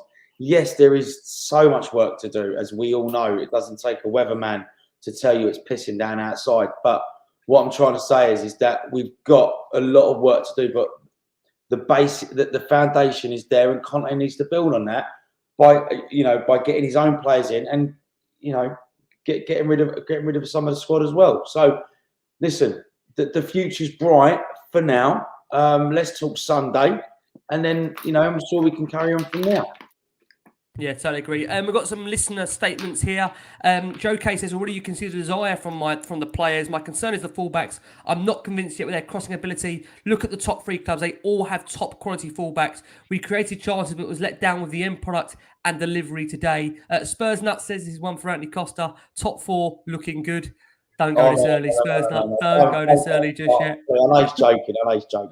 I'm not sure if he's joking. Russell King says, the team are working hard, organised, gaining confidence. Given the lack of time for training and player limitation, is that good? We can see the sessions already by Conte are delivering some really attractive football. Nathan Lumber says, comfortable win with a level opposition. Good performances from Dyer, Davies, Skipp and Son. Sam Lewis says, proper team performance that. It was the best we've looked in and out of possession for ages. Stuart Carter says, huge result. For the first time since the Poch era, we saw patterns of play and an attacking intent. We know Conte wants to control games, but we lack the creativity to break down the defence. But our counter-attack is so effective when done well. Benno says, best performance from us in a long time. And like I say, where we are going to go next, we're going to go for another quick break. When we come back, we'll be discussing some of the player performances from that game and then looking ahead, of course, to Norwich to come at the weekend. Okay, for our watching audience on YouTube, nearly 600 of you watching us live on the back of that win, of course, against Brentford. Thank you so much, as always, for your support. We've had some, crazy stats come into the last one on Spurs this week. I think Spotify have released this instantaneous I want to say app or some kind of a measurement that tells you just how many listens people have had to certain podcasts. And I can say, I think we had someone come in, I've not seen anyone beat this yet. I think it was 30,000 hours of Last Word on Spurs. I mean, listen, I'm flattered. I'll tell you what, I mean, that's quite incredible. It's a lot of hours listening to us. And it's been a lot, listening to me, and also, let's be honest about it as well, listening to a lot of moaning, a lot of ranting in that time of, that. And in the past year, that's been Mourinho, that's been Nuno, and it's been a bit of Conte as well. So, listen, we're covering all bases here. Thank you so much, as always, for the support. I wonder what the most listened pod was. Most listened to Tottenham pod or most listened to general pod? No, your one. Last Word on Spurs. What's been the most popular one? What do you reckon it is? I think it's probably Conte coming in. I mean, I think I had an insane amount. I think I'd done about 50,000 on both YouTube and, like I say, on the podcast, which is, again, is down to... Against, like, when we played the Portuguese side for the European... Pacos de Ferreira? Yeah, I thought that was a good pod. I think we got about 8 views on that one. was that the one out? Subscribers, yeah. Was that the one out where you told me it was ITV2 and catch up? Yeah, Frank, he got me and Crackers on that one. It was like ITVB, the one that no one. ITV4, not even B. 4, yeah, catch up. Like the old Catch up, yeah, model. plus, 4 plus, 4 I plus. think we're upgrading ourselves now. I think the game could get onto Premier Sports. It was that bad. Or do you remember Sensanta? Honestly, I think it was Sensanta. Jesus, I remember the old Premiership Plus days. Right, let's talk about some of the player ratings on that game. I mean, Hugo Lloris, we touched on him earlier. Frankie did, of course, didn't have much to do in 72 minutes when he had to punch away a cross that was creeping under his crossbar. After that, he made a series of good punches under pressure and stopped the dangerous Tony Cross with his toe. Davinson Sanchez. Frankie and Antony have this debate all the time. So let's go to Sammy on this. We'll come around to Frankie in a second. I could tell Frank was ready to unleash there. We'll come around to Frankie in a second. But Sammy, it's fair to say, I think last one on Spurs, we put that out last week about Bambi on ice with Sanchez in Burnley. But, again tonight, shaky at times, although he did improve and started the move for Spurs' second goal. Is there going to be a re-emergence of Davinson Sanchez under Antonio Conte, or are we done? Well, were we there in the first place? I don't know. I could just say no and leave it at that with a mic drop. But he worries me. He's inconsistent. You want to at the back. You need leadership. I know we haven't got that anywhere, but you want that from that position. There's none. He just, for me, completely, he's obviously got to be one of the first replacements, surely. Not good enough at all. He just doesn't look confident, does he? Is his passing there? No. Is his touch there? No. Is his cross there? No. Does he make a couple of good tackles? No. He's a penalty liability. And unfortunately, it hasn't worked for him at Tottenham Hotspur. Would I cheer if he scored a goal? Fucking course I would. Do you know what I mean? But I just don't like the guy. He doesn't fit into the Tottenham squad. And no, I had more confidence in Serge Aurier. But again, I'm at the risk of saying we're going backwards. And that was the definition of a liability. So Sanchez no goal. Hello, back, Sam. Gary Doherty. Sorry, Gary Doherty. I had more confidence in. To be honest, back in the day. That's saying something, Frank, isn't it? Jesus, we're going that far back. Gary Doherty getting more confidence. He's not good enough. He gets for such a big. Look at his physique. Look at Sanchez's physique. He's a big guy. He's muscly. He gets bullied off the ball for fun. Yeah. I've said it on this pod before. I'll say it to anyone that listen. I've seen him against Middlesbrough in the FA Cup a couple of seasons ago. I've seen him misjudge the flight of a long ball 3 or 4 times in his Spurs career. Tonight, there was an incident where he wasn't even looking at the ball, where he went down and thought he was injured. He wasn't even looking at the ball. He's looking at everything around him but the ball. And then someone clatters into him. He goes down. He goes down, Frank, doesn't he? That's the problem. All the time. He falls over all the time. He's holding his head. He's hardly been touched. He's looking for sympathy. You want your back, you want someone on your back line to be a gladiator. You want him to get up and scream at the other guy. That's why we like Romero. We like his passion. Romero looks like he's going to kick somebody's head in. I want to see that. Well, obviously, not to put the guy senseless, but I know what you mean in terms of the. Of course, I obviously, in terms of, I don't he gets to be screaming at the players. He's I like that. That's the passion that you want from your back. Going down and holding yourself there and losing momentum of the game just whilst you're holding a different part to your body that you got touched on. It's he's just he plays the sympathy vote for me, Ricky. Yeah, no, he's not well coordinated either. He's not well coordinated. He's so easy to twist inside out. And I think we've got to sell him. I think Levy's got to be realistic with what he's going to recoup from the fee. £42 million. You're not going to get a quarter of that, possibly. 15 mil will you get for Sanchez? I don't know. But he's a liability. Not if you're listening to this, then. No, he's a liability. And listen, he's just gone down 2 million after this, Well, I don't take any pleasure on coming out on here, I promise you, and slagging individual players off. I don't. But how many chances are we going to give some of these players? And how many mistakes, how many more mistakes in big games and important moments will it take before we sell him? Yeah, that's fair. I mean, listen, I think I say with Sanchez, I think everyone has kind of maybe seen enough to already decipher that he's not part of the long-term plans in their opinion. And let's come around to a defender that in his time has divided opinion. But so far this season, I've seen comments even on Twitter tonight saying he's been one of our best players, if not the best. And that's Eric Dyer, because it was a dangerous cutting pass that was cleared at the last moment for the corner that led to Spurs' opening goal. I mean, defended well on the whole. It was another solid display from the centre-back. Overall, for you, And Eric Dyer, have you been quietly impressed by this season? I've been a very, very critical of Dyer over the years, on and off. Some patches under Poch, he was brilliant. Under Mourinho, he was good. Then he went, he had some bad games. Conte, he obviously trusts him. He obviously thinks he can see there's a player that he can work with.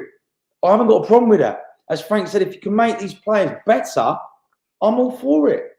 And I think Dyer has improved a hell of a lot. And I'm all for, listen, I'm happy, but we do need cover for him. We do need another centre half to come in to maybe either partner him or someone to come in and partner Romero. Romero might be out till February now. Yeah, it's a big concern. It's a big concern. We need another centre half. Yeah, because if Sanchez was to go, if Tanganga say goes out on loan, for example, I'm not saying that he will, but I'm just throwing it out there. Davies might get a knock. Then we are we are up shit street, so to speak. Yeah. No, that's totally fair to say. I think you are right. At the moment, we are down to not having Romero has been so frustrating. You spend all that money on the guy. I mean, we've been really unlucky with the Argentine lads, haven't we? Of course, Lo Celso, gone away, and again, gone away. I feel like he's not even come back at any point, really, Lo Celso, in terms of the form, really. On the screen there, Racehorse Red says we've downgraded at right back over and over. Walker to Trippier, to Aurier to Doherty and Emerson. We've got to address his position as well. I mean, we did just spend a lot of money on Emerson.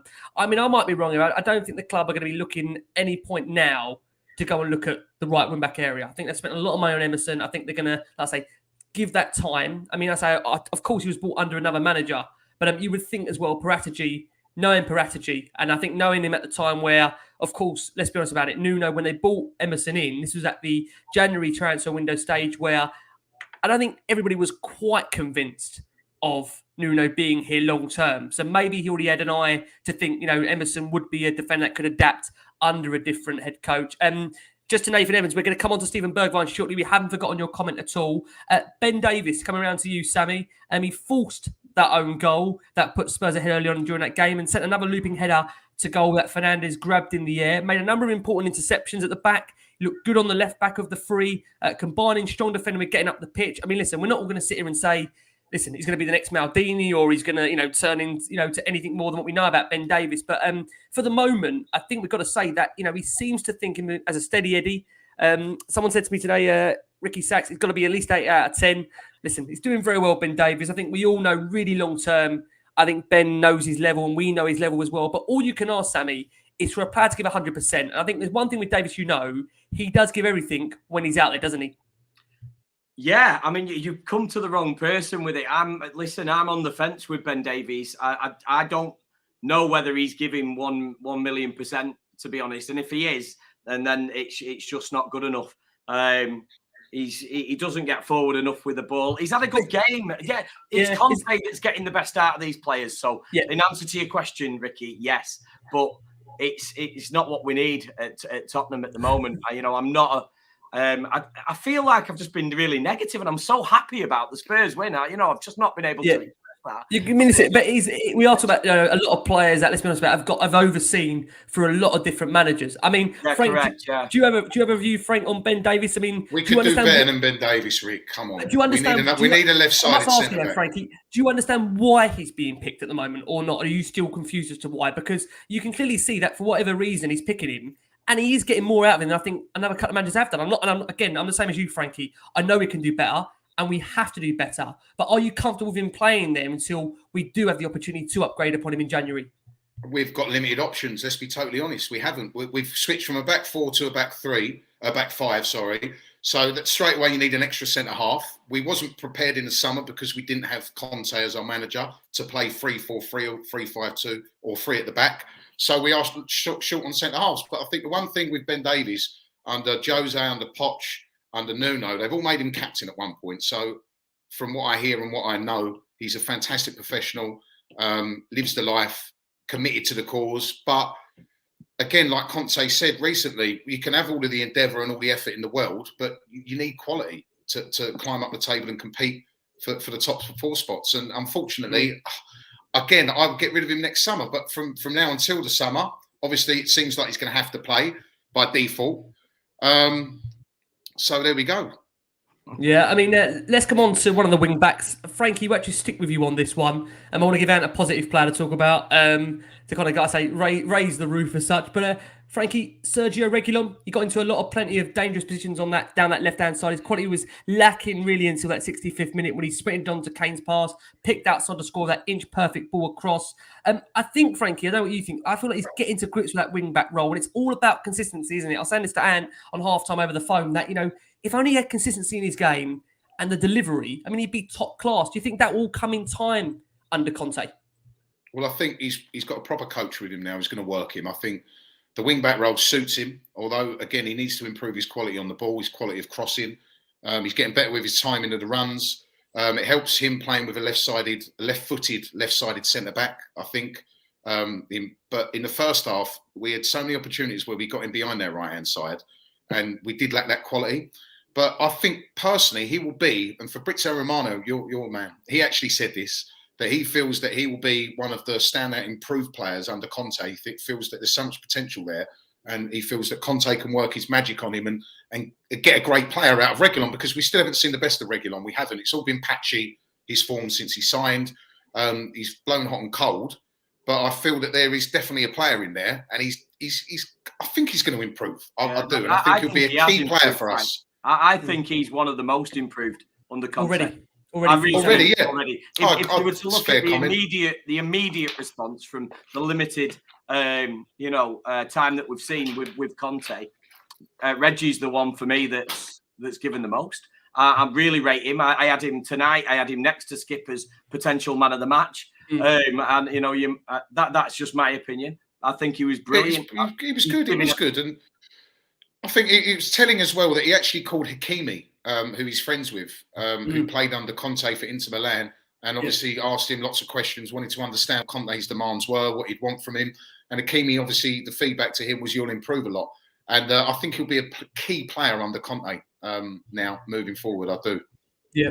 Let's talk about a player that everybody's getting very, very excited at the moment, which means this man will keep him down to the ground, firmly on the ground, Antony Costa. And Oliver Skipp, plenty of early tackles, interceptions, and tried to quickly get away from, getting Spurs up that pitch. Broke away early in that second half, and a great ball in a Kane, that perfect ball. I think he's shown exactly why Conte has joined the list of Spurs managers who firmly believe he has a bright future ahead of him. And so, again tonight, I think Spurs legend Glenn Hoddle giving him the man of the match for that performance. How impressed are you with Oliver Skipp? And is he now for really you impressed, mate? Is he the first name on the team sheet, or one of the first few? Yeah, he's one of the first, 100%. I think he gives his all. As we said from the start of the pod tonight, and Frank said, you want to give 100%. Skipp certainly does that. When he ain't got the ball, he's chasing. When he's got the ball, he's looking for them passes.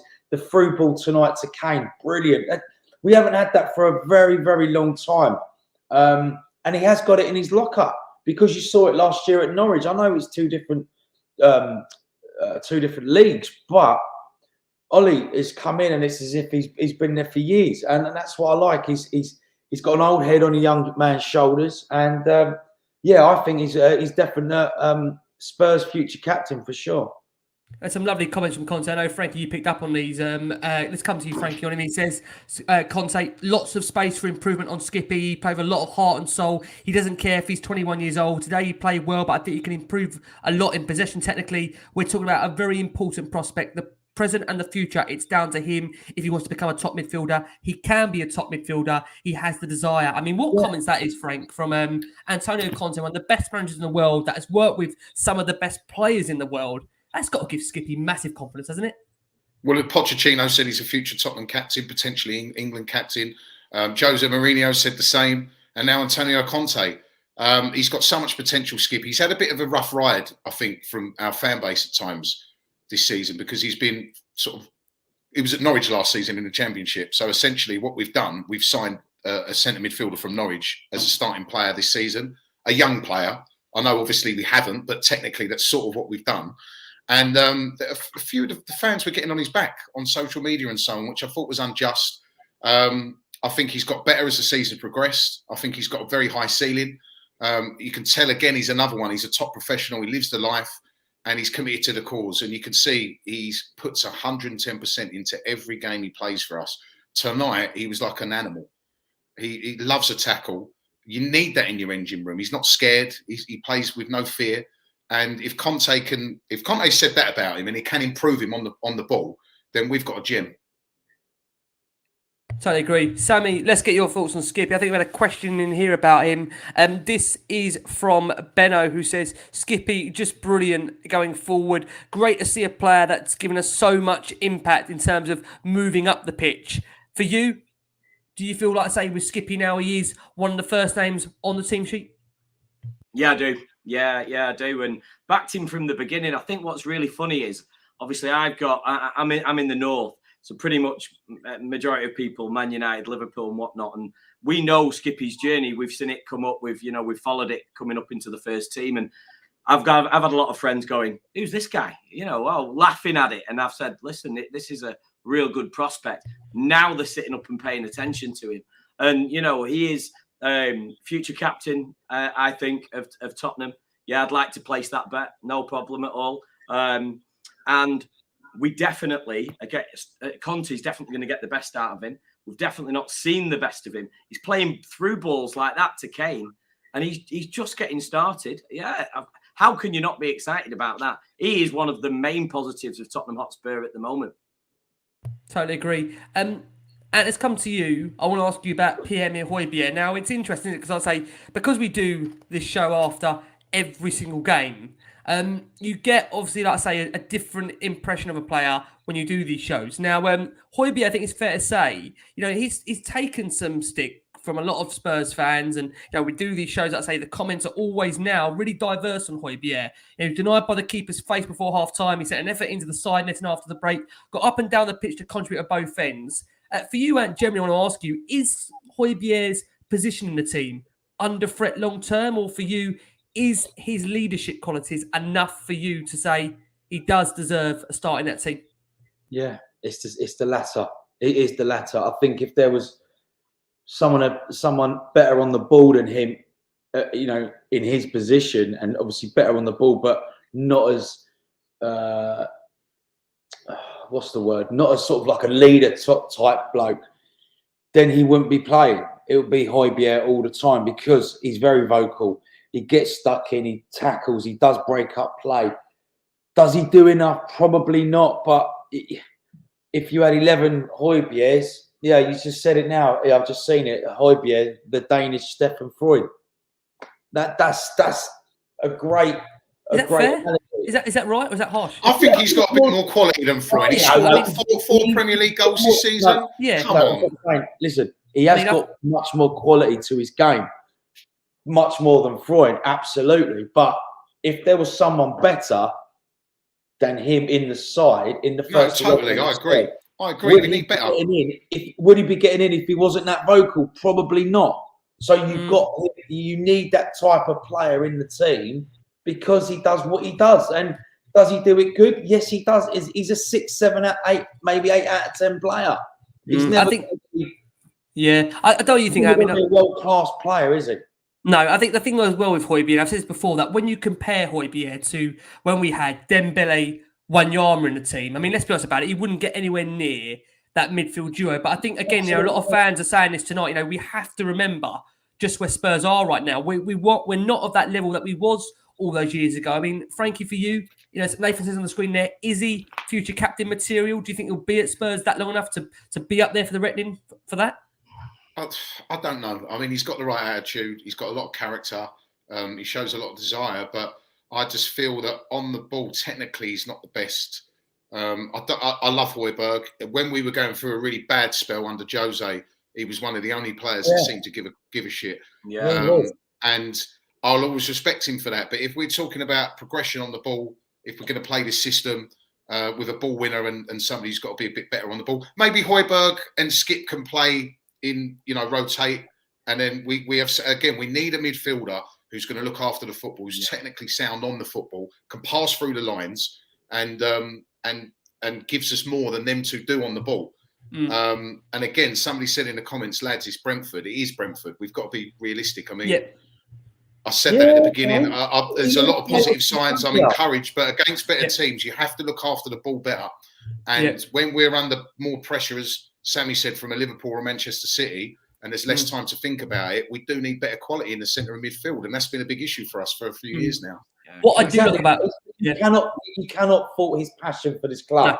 Yeah. You know, last season he must have played 60, 65 games. The bloke was knackered. Went from the Premiership season straight into the Euros and back again, and hasn't started nearly every game this season. So the bloke is knackered. We've got no one else in that position to come in to challenge him. Maybe he does want a challenge. Maybe he does want a job, someone to come along and a young up and coming player to challenge him. He'll probably thrive on that, and rightly so.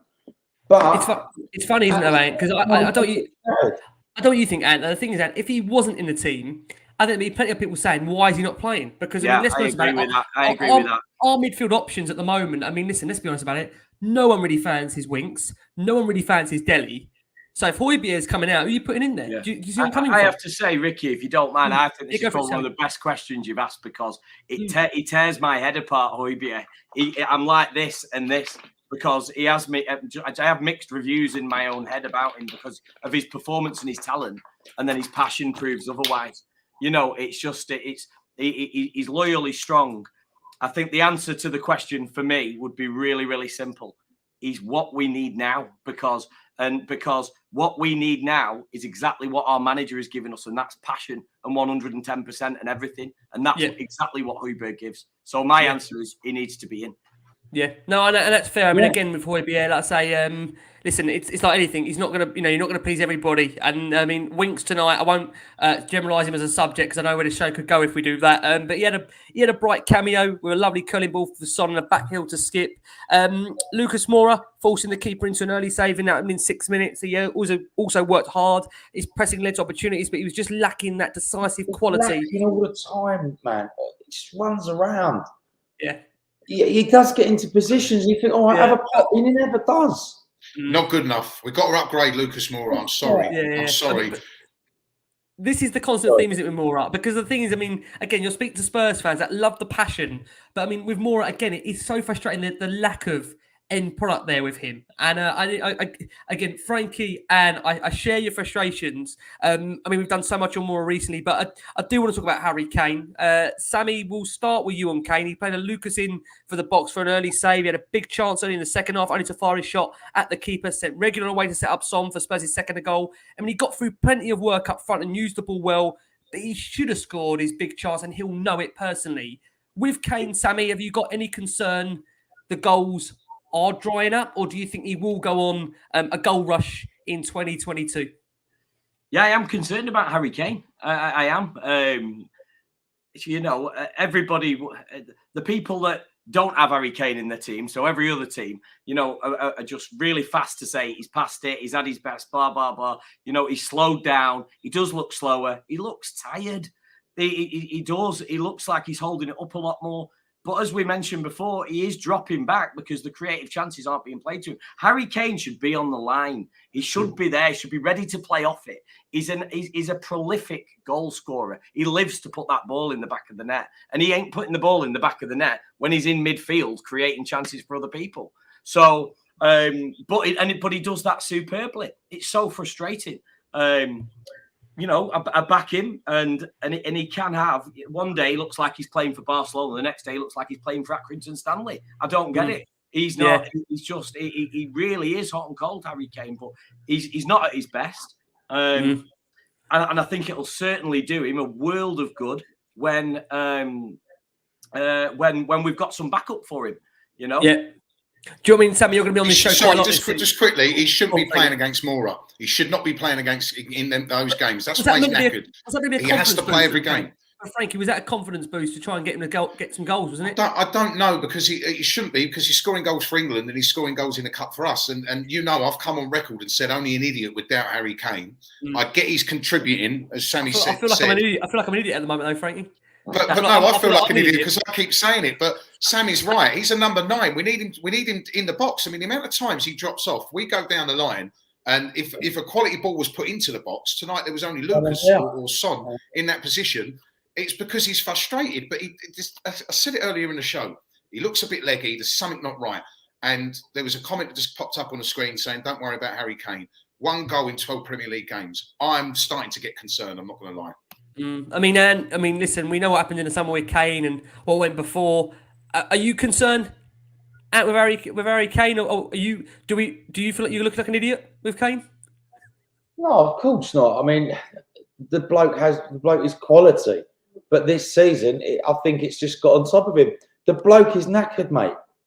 We haven't got no one to challenge him. There's no other striker to come in and give him a little rest here and there. These players do deserve a rest. I'm not saying that they don't, but when Kane is playing 60, 70 games, playing against, Mouras of this world and Vitesse Arnhem and Rennes and next week and this one, there's no one to challenge him. So he's gonna get knackered, and that's why he drops deep, because his legs are probably going.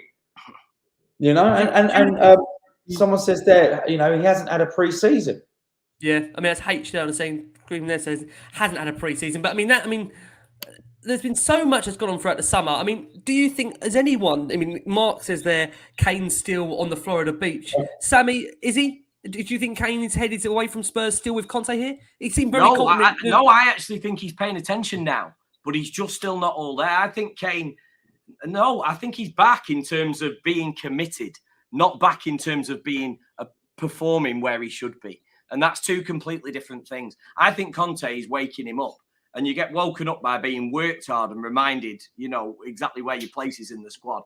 Obviously, let's not go backwards again, but we had a period with Kane, where he was in control. He was dictating what he was doing.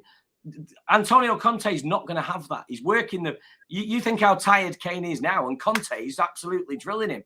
Jesus Christ, the guy's not even allowed ketchup on his hamburger. So, at the end of the day, he's knackered. So I do think Conte could mould him. I was praying it would be Mourinho, to be fair. It was Mourinho, wasn't it? It was Mourinho. It was, yeah, but he's just filtered that passion. It just died off, didn't it? I was worried whether he wanted to be at Spurs anymore and all that saga that we had. I think he's back committed to Spurs. I think Conte will get him back to best. But at the moment, he just isn't 100%. Do you think that, Sammy? Hand on heart, do you think he's 100% committed to the cause? Because that was quite a big thing for him to go through. He said it himself in the summer. Yeah. For his family as well, Frankie. In his head. For his family as well. Well, of course, they're all Tottenham fans. And in his head, he was at Man City. That's a fact. He thought that deal was done. And I think it's a cocktail of a few things. The fact that pre-seasons are so important to footballers. Do not underestimate a good pre-season. The fact he's played a lot of football. The fact he didn't think he was going to be at the club.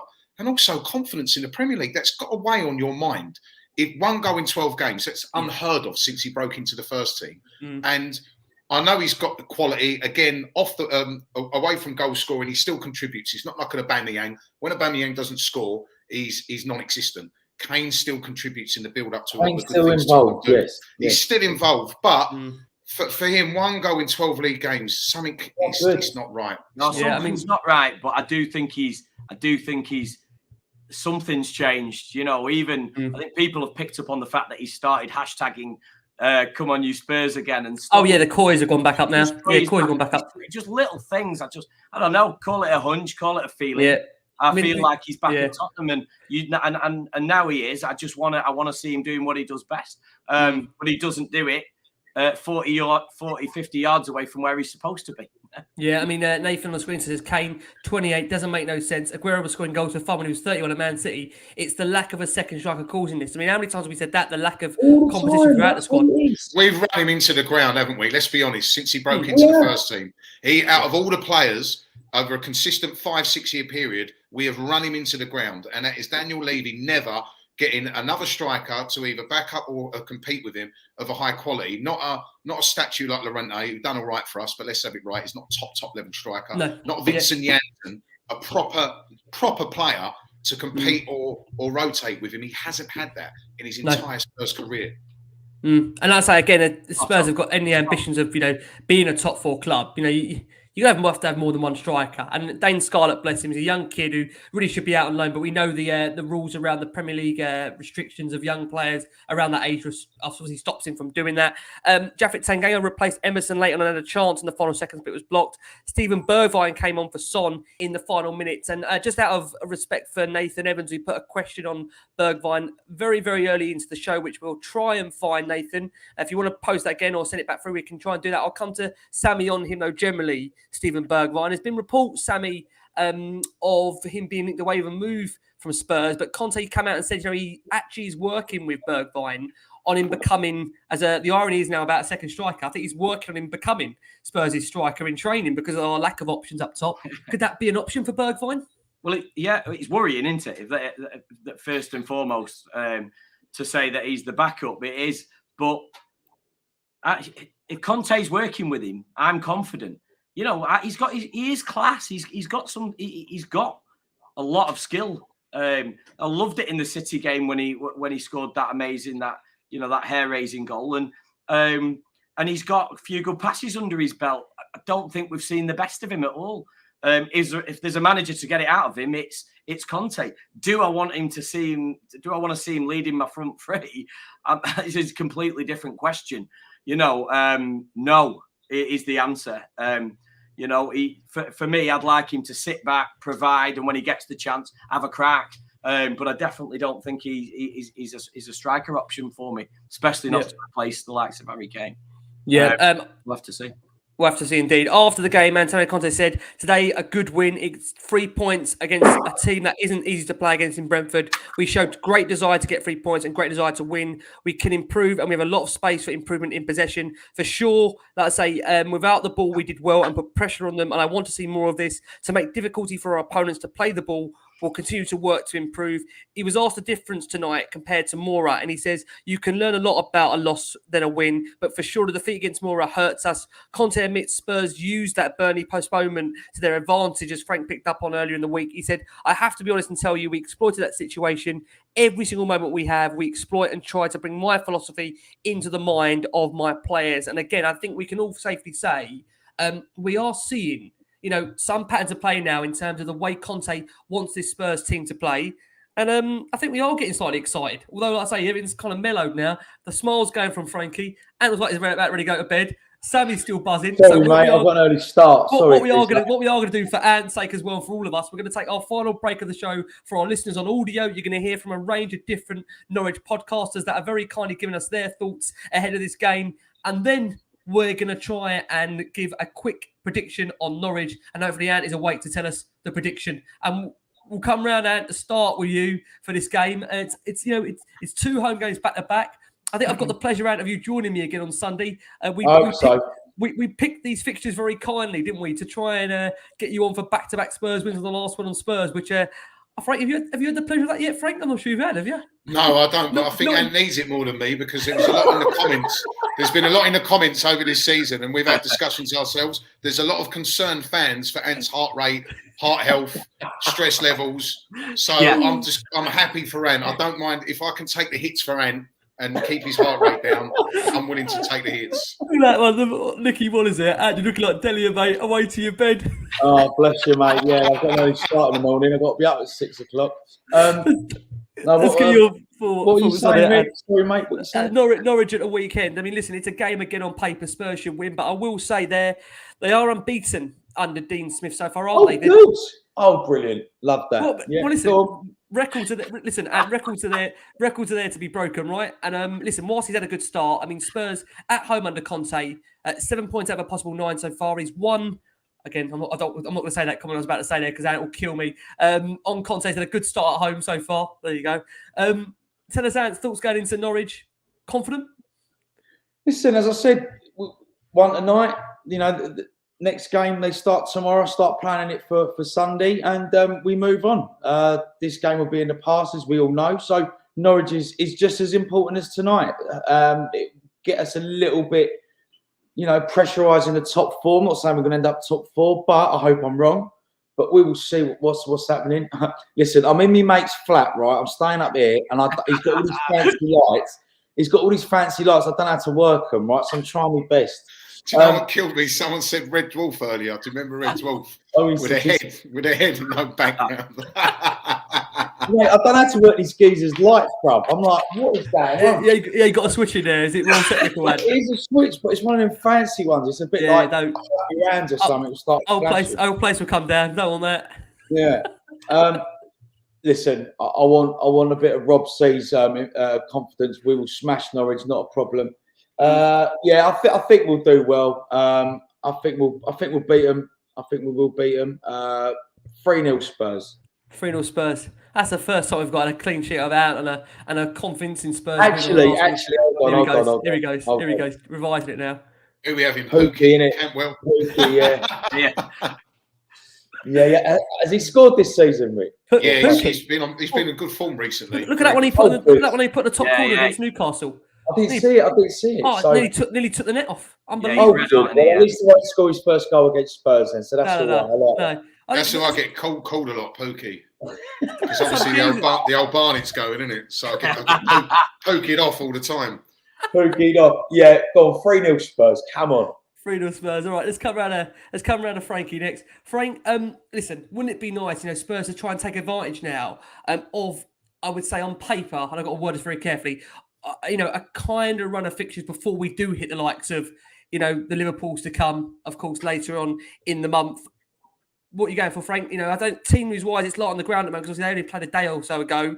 But we understand Spurs has no injuries as things stand here. But I know when this podcast is released out tomorrow morning, we'll find out there's a whole host of them. But at the moment, apart from Romero, we should be in good shape, right? Yeah, I looked. I watched the extended highlights of Norwich Newcastle, and Norwich couldn't put away Newcastle. We had 10 men for pretty much the whole game. Literally, it was like 90 minutes with 10 men. We should be battering Norwich. I think I agree with Ant. 2-3-0. I think another clean sheet. I think our home form is been okay under Conte. We'll continue to get better. I truly believe that. So yeah, I think it'll be a shutout. Probably won't be that, but that's my prediction. My predictions have been awful on this show. Just quickly, I said it on Twitter before the game. I truly do not know what to expect with this football club anymore. After the years of ups and downs and torture, when things are going good, something smacks you in the face. So I'll say 2 or 3-0, but who knows? That's fair, Frank. I mean, we were lucky that the chat's good for an hour and a half before the prediction, so I think you're let off on many bases on that way, Frank. Let's come around to Sammy. Sammy, it's been lovely to have you back on. It's been such a long time since having you on here. It's been amazing to have you back on. Thoughts going into it, Sam, for you? A game on paper that Spurs should win, but it's Spurs, isn't it? I'm going to put Antony to bed here, and I know you need it as well. But we're going to absolutely smash Norwich, and I think now he's had his build up. Conte, he's getting the players settled in. We're going to absolutely hammer them, and I love what he said. Actually, I just want to read this to you, Ricky. I thought you might come up with this, but in his interview, he said the players can celebrate about the win tonight. Up until 12 o'clock, and then at 1 minute past 12, we start working hard again and we focus on Norwich. And I absolutely love that. That's who's behind us, and granted, we've got a game in hand as well to catch up. I said catch up there, by the way, not ketchup, in case Antonio Conte is listening. He's always watching. He's always from the show. Anyway, I'm really confident moving forward. I've got to say, I'm liking what I'm seeing. I'm well behind the manager. He's working really hard with what he's got, and up the Spurs, mate. I love it. I love that comment, by the way, about the 1 minute past midnight. And another comment from Sonny post game on Amazon Prime. He said, Antonio expects everyone to move with or without the ball. Every player knows what they must do. He is so passionate. I love it. I want to play with passion. I feel his passion on the pitch. Love it. Love that. Love that. Totally agree. I mean, listen, you can't argue at the moment unless we are going to put Ant to bed. But there is a real positivity with Conte just being here, and you just feel that he's transcending amongst the fan base. I know, listen, it's steps slowly. And although it's a very, very long season, you do feel there's something coming together at Tottenham. And I've said it before. In January, if we can just get the right additions in, there's absolutely no reason. Rick. There's no reason why, though, is there, Frank? We can't be up there towards the end of the season if we can get the right players in. It's huge, and somebody actually asked a question. We missed it, Rick, earlier. Yep. They said, which 4 players would you all get rid of? That was Tony Rodgers. We'll try and get that back up. But yeah, go for it. Go for it. Who what four very players? quickly. Go on. Go on, we'll start with Sammy. Go on. What 4 players, Sammy? I mean, he's got a list there, really. Yeah. I'll just show you my list here now. It's what 4 players would I get rid of? Emerson Royale, Sanchez, Davies. Have you really, Sammy, seen enough of Royale to already think he's not good? You want to get rid of him already? Yeah. Yeah, I do. Well, I want a replacement for him that's better than him. Yeah. I don't want to downgrade clearly, but I don't think he's going to be the ticket for us. I want pace. I want to go pace from the back, and Winks, and that's it. So and it's a big shocker that with Royale, but yeah, Davies, Sanchez, Royale, and Winks. Interesting. Okay, let's come around to you, Ant. We're going to finish off on these couple of questions we've got here. Ant, to you, and this is from Jordan D, who says, "What's a more important purchase? A right-sided forward replacing Lucas, or a creative midfielder?" Creative midfielder. Anyone you got in mind, Ant? You like to see any players out there, or do you trust Conte and who he wants? I trust Conte, see who he wants, mate. Yeah. Okay, Frank. Let's close it with you. How many players do we generally need, in your opinion, to have a chance? And cover your ears. Cover your ears, Ant. What's that question? I was going to say, so Frank, how many players do you generally feel we need to have a chance at top 4 this season? I love you, mate. I've got to go to bed in a minute. I'm joking. No, do you know what? Just quickly, Sammy's right, yeah, in a sense that we have actually only got one right wing back. If Emerson gets injured, who's naturally a right wing back? We haven't got another one. So we need one to compete. We've got Sessegnon and Regular on one side. We've got Emerson. Tanganga's not a wing back. So we need at least another centre back. At least we need more depth again on right wing back. I would get rid of Winks, Ndombele, and Dele Alli. So we probably need 2 centre midfielders. We need another centre forward, and we do need a right-sided attacker. So there's a lot. Any names you want to bring in? Any names to close that you want to bring in? Centre midfield, Brozovic has been mentioned of Inter Milan. I do watch a bit of Serie A. He's got an engine on him. I think he's a top player. I'd love Vlahovic up top. I think he'd be brilliant for us. Centre backs. There's not many great centre backs in world football at the moment, in my opinion. I've been watching a bit of Skimra lately for Inter Milan. Against what I said earlier, he's not been great. I'll be totally honest with you. I think at right wing back, Tammy Lamptey from Brighton, break the bank to get him. He's such an exciting talent. I mean, if he can stay injury free, he's going to be some player. And attacking wise, I think we could upgrade on Lucas. Off the top of my head, I don't know. Somebody said Jesse Lingard. Jesse Lingard improves us. He does improve us. Yeah, right. I'd take Jesse Lingard all day long. His contract's up in the summer. 100% I'd take him. So there are players out there that I think are gettable. But as Ant said, I trust Conte. Whoever Conte wants, back the man. Spot on. Okay, well, listen, we're going to leave it there for tonight. Again, a massive thank you to so many listeners that have actually sent us across their Spotify stats. Keep on listening. Keep on going. And I say, Ant, bless him, I say, for his sake, we're gonna wrap things up. To the wonderful Antony Costa, we must say, Ant, as well, Blue back on tour.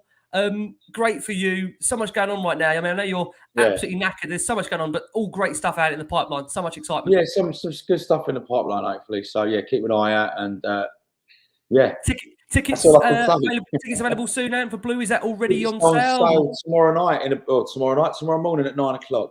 Okay, there'll be everybody now, getting their night sleep in and make sure they're by their phone, pacing, rushing. They've got those orders in. I can already hear people already scattering off now. You'd have to have a last word on Spurs night out to one of our gigs. Definitely. I'm sure we'll love that. We'll get out there singing One Love, and we'll have the trophy parade early for the Carabao. Yeah, I'm up for that. Frank's looking forward to it already, ain't you, Blake? No, I'll be there. I'm supporting you. Listen, Blue have got some bangers. Let's have it right. Yeah, I'm a bit older. Classics. Maybe not to the younger generation, but some classics, #1 hits. They were big back in the day. Yeah. Looking forward to it. Please for Ant as well. Good stuff. Absolutely. Not stop working. Frankie, love you to have you back on as always. We've got you booked up, I know, coming on back to us very, very soon. We've got a massive Christmas show coming your way, which is going to be great. So we're going to save that for now, but get your Christmas hats at the ready. And one man you're also going to see definitely very, very soon back on the Last Word on Spurs again is Mr. Sammy Powell making his return to the Last Word on Spurs. Been a astute return, Sammy. Loved having you on. Always great. Thank you so much.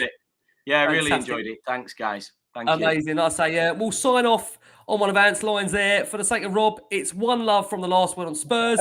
From Sammy, from Frank, from Ant, from me, guys. Keep safe, keep well, and as always, come on you Spurs.